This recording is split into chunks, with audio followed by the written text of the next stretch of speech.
One other habit that we need to consider is cigarette smoking.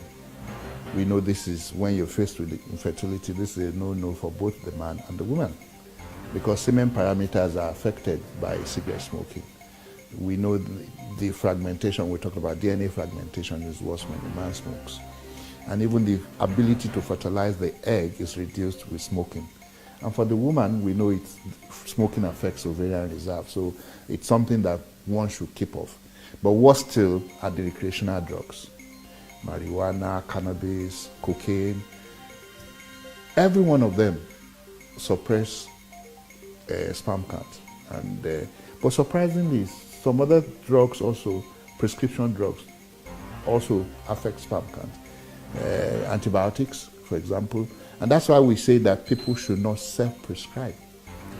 Gentamicin is a known one. And of course, these drugs that athletes use to, all those people who do six-pack, you know,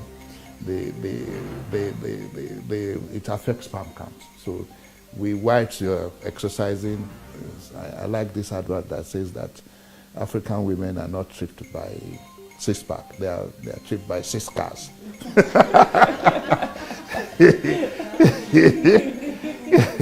So, and also, another thing to consider is alcohol.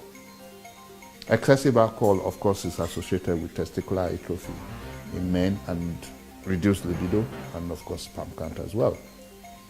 The environmental and occupational factors also are something to consider.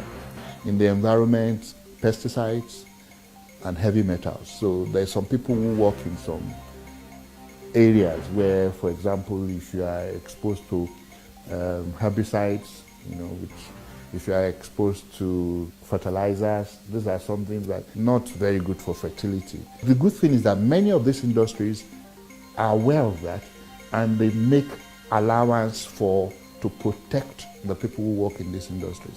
Usually the problem comes when these people are not aware of that and they don't use the precaution.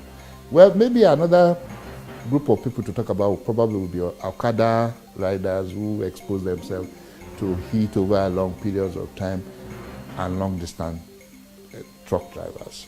And of course, one interesting thing that all of us are talking about is cell phone and radiation, and therefore which can affect sperm count, and can also, this DNA damage can also be profound in some of these instances. And of course, the laptop that is not for the labs. So they are called laptops, but we now know that men should not put laptops on them. Nobody should actually put it on the lap. This discussion will not be complete if we don't talk about sexually transmissible infection. So people should be careful with intercourse.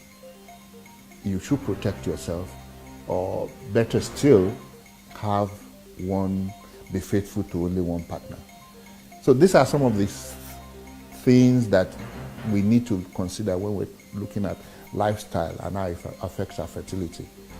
I hope that has been able to answer some of your questions. Exactly. Maybe session actually.